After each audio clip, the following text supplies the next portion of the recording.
Copy command అయిందండి. Now we have the remove command. Remove అంటే ఏమన్నా ఫైల్స్ కానీ డైరెక్టరీస్ కానీ రిమూవ్ చేయాలంటే rm అనే కమాండ్ని మనం యూజ్ చేస్తామండి. అది ఎలాగే చెప్తాను. సో అసలు మనకి ఏ ఫైల్స్ ఉన్నాయో చూద్దాం. ప్రజెంట్లో ఫైల్ 2 ఉంది, ఫైల్ 5 ఉంది. సో మనం rm కమాండ్ ఇస్తాం. ఏదైతే ఫైల్ రిమూవ్ చేయాలనుకుంటున్నామో అది చూద్దాం. ఇది ప్రాంప్ట్ వస్తుందండి. అసలు remove regular file, you want to remove the regular file, can give yes. Check చేసుకోండి. ఫైల్ 2 అనేది పోయింది. సో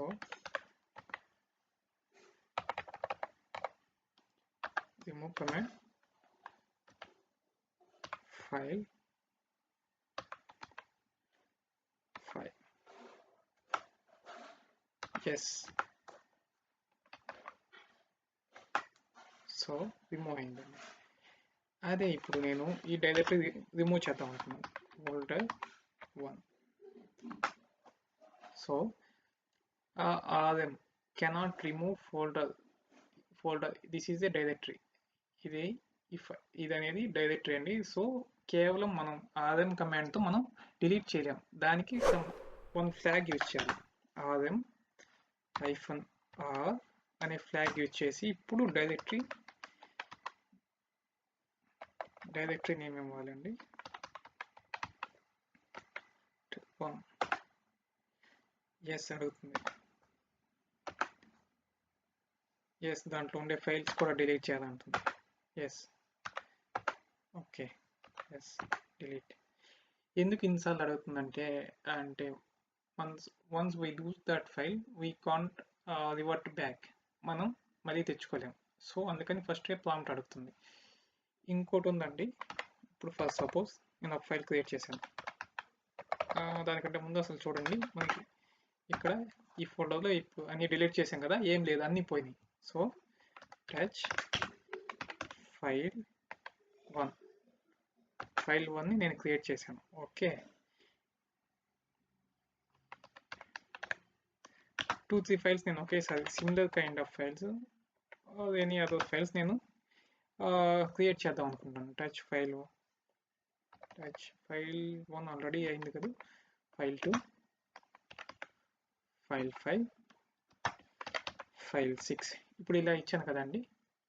ఇవన్నీ ఏంటంటే ఇప్పుడు నాకు ఎట్ ఏ టైమ్గా నాకు క్రియేట్ అవుతాయి. చూడండి, ఇలా కూడా మనం ఫైల్స్ని క్రియేట్ చేసుకోవచ్చు, ఎంటీ ఫైల్స్ని. ఓకే, ఇప్పుడు నాకు ఏదైతే ఈ ఫోల్డర్లో ఏదైతే ఉన్నాయో ఆ ఫైల్స్ అన్నీ నాకు ఎట్ ఏ టైమ్గా డిలీట్ అవ్వాలి. దానికి ఒక కమాండ్ ఉందండి. rf -f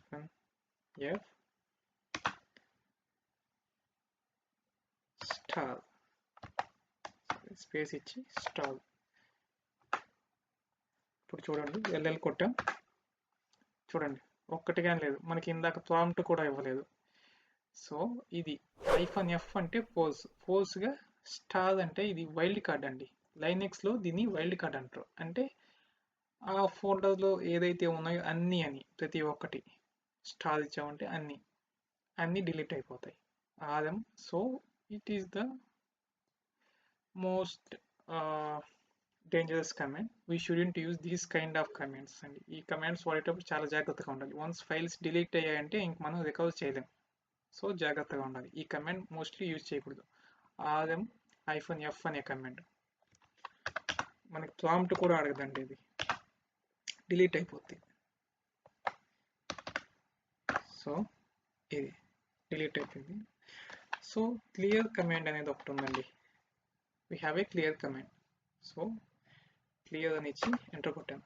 చూడండి, ప్రీవియస్గా ఏదైతే ఉందో we're able to delete everything previous whatever the comments we have given, we're able to delete everything. So everything మనం డిలీట్ చేయడానికి క్లియర్ కమాండ్ని యూజ్ చేయొచ్చు. ఇలా మనకి స్క్రీన్ బాగా క్లియర్గా వచ్చేస్తుంది. ఇంకోటి హిస్టరీ కమాండ్. హిస్టరీ ఇచ్చి ఎంటర్ కొట్టాను. అంటే నేను ప్రీవియస్గా ఏదైతే కమాండ్స్ ఇచ్చానో, ఏదైతే కమాండ్స్ యూజ్ చేశానో ఆ కమాండ్స్ అన్నిటినీ ఏంటంటే హిస్టరీలో స్టోర్ అయి ఉంటాయి. సో ఇలాగా ప్రీవియస్లీ చూడండి, నేను ప్రీవియస్లీ rm-f కమాండ్ ఇచ్చాను కదా, అది స్టోర్ అయింది. క్లియర్ ఇచ్చాను కదా, అది స్టోర్ అయింది. హిస్టరీ, ఈవెన్ హిస్టరీ కూడా స్టోర్ అయింది.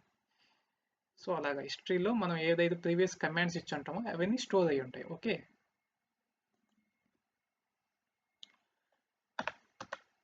క్లియర్ చేద్దాం.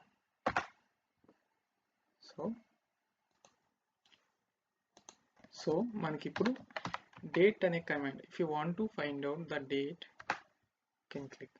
దిస్ ఇస్ ద యూటీసీ అండి. ఇది మనం ఏదైతే రీజియన్ నుంచి మెషిన్ తీసుకున్నామో, వెర్జీనియా నుంచి తీసుకున్నామో ఆ టైం ఇస్తుంది మనకి.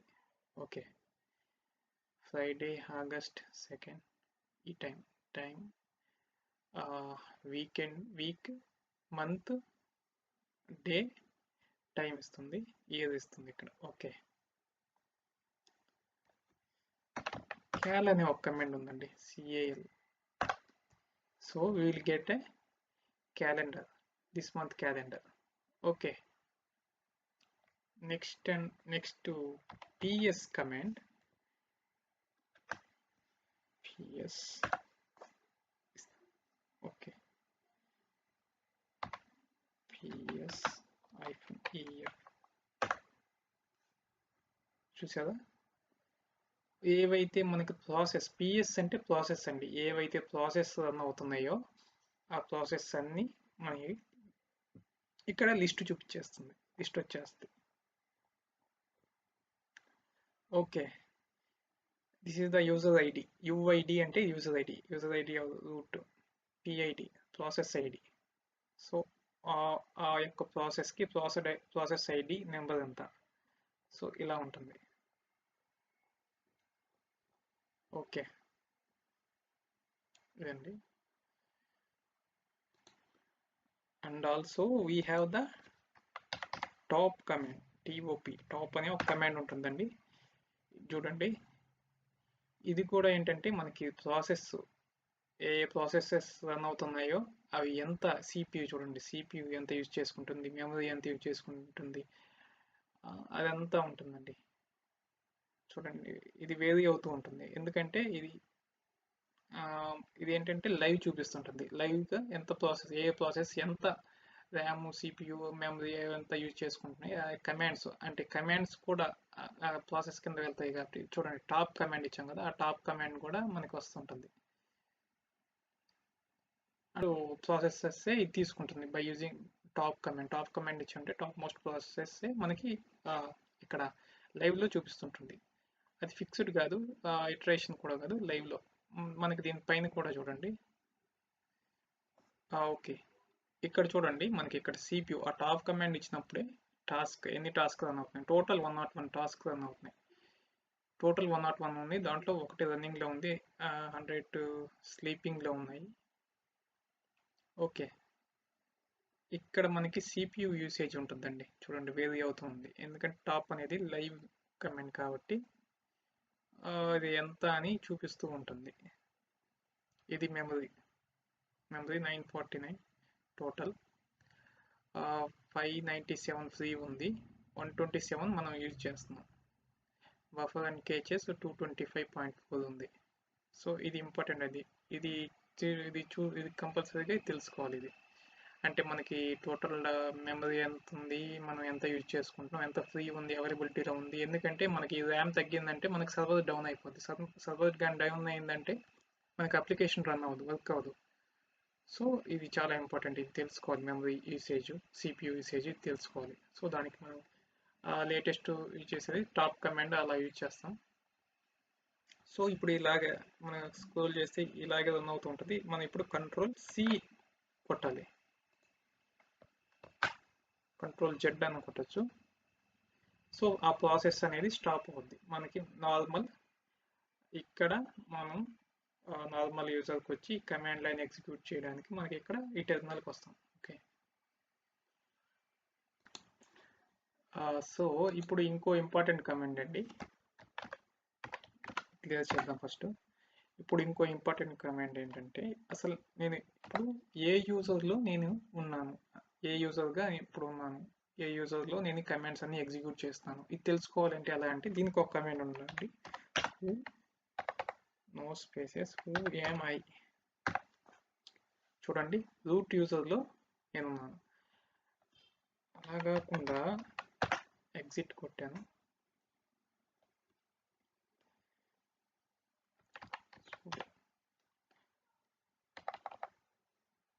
su hyphen ec2 hyphen user. If you want to shift to the another user ఏంటంటే మనకి su hyphen అనే కమాండ్ ఇవ్వాలి. su hyphen switch user ఏదైతే యూజర్లో షిఫ్ట్ అవుతున్నామో ఆ యూజర్ నేమ్ ఇవ్వాలి. మనకు ఆల్రెడీ డిఫాల్ట్గా EC2 యూజర్ వచ్చిందని చెప్పాను కదా, దాంట్లో షిఫ్ట్ అవుతుంది. చూడండి రూట్ నుంచి షిఫ్ట్కి యూజర్కి మనం షిఫ్ట్ అయ్యాం. ఇప్పుడు కావాలంటే ఇవ్వండి who am I అని ఇవ్వండి. EC2 యూజర్ అని చూపిస్తుంది. సో అగైన్ మనం రూట్కి వెళ్దాం. sudo hyphen i ఇచ్చాను. sudo hyphen i ఇచ్చామంటే అది రూట్ యూజర్కి తీసుకుని వెళ్ళద్ది. ఓకే, ఇప్పుడు ఇంకో కమాండ్ ఉందండి, df command. df hyphen h అంటే హ్యూమన్ రీడబుల్ ఫార్మాట్లో మనకి ఏదైతే df కమాండ్ ఏదైతే చూపిస్తుందో హ్యూమన్ రీడబుల్ ఫామ్లో మనకి చూపిస్తుంది. చూడండి ఇది ఫైల్ సిస్టమ్స్ అంటే మనకి స్టోరేజ్ ఉంది కదండి, స్టోరేజ్ అంతా ఇవ్వండి. ఇది రూట్ డైరెక్టరీ. మనకి టోటల్ మనం ప్రీవియస్గా ఇందాక మిషన్ తీసుకున్నప్పుడు ఎంత తీసుకున్నాం, 8 GB తీసుకున్నాం. చూడండి అలాగే ఉంది 8 GB. యూజ్డ్ ఎంత యూజ్ చేస్తున్నాం, 1.6 యూజ్ చేసాం. ఇంకా అవైలబుల్ ఎంత ఉంది, 6.5 GB. So use 20% we use. ఎక్కడ /root ఉంది చూడండి మెయిన్ డైరెక్టరీ. ఓకే, ఇప్పుడు మనం ఏదన్నా యూజర్ని యాడ్ చేయాలి అంటే సో రూట్ యూజర్కి వెళ్ళి ఫస్ట్ రూట్ యూజర్లోనే ఉన్నాం మనం. ఇప్పుడు యూజర్ యాడ్ అనే కమాండ్ ఎగ్జిక్యూట్ చేసామంటే ఏ యూజర్ నేమ్ ఇవ్వాలి, ఏదైనా AWS ఇద్దాం. యూజర్ అనే AWS అనే యూజర్ని నేను క్రియేట్ చేయాలనుకుంటున్నాను. For that we have to use the user add command. User add ఎగ్జిక్యూట్ చేసాం. How can we know whether it is created or not? నేను ఇంతకుముందు చెప్పాను కదా, హోమ్ డైరెక్టరీలోకి వెళ్ళాలి. cd/home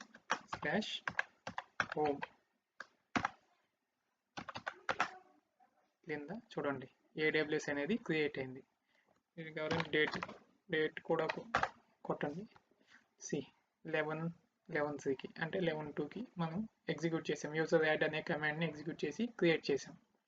సో ఫోల్డర్ కూడా క్రియేట్ అయింది. సో ఆ యూజర్కి మనం షిఫ్ట్ అవ్వాలంటే చూడండి su-aws. ఈ చూడండి రూట్ నుంచి AWS అనే యూజర్కి షిఫ్ట్ అయ్యాం. ఇప్పుడు మనం AWS యూజర్లో మనం ఉన్నాం. ఓకే ఓకే అండి, thank you. We will discuss some of the commands in a next video. Okay, thank you.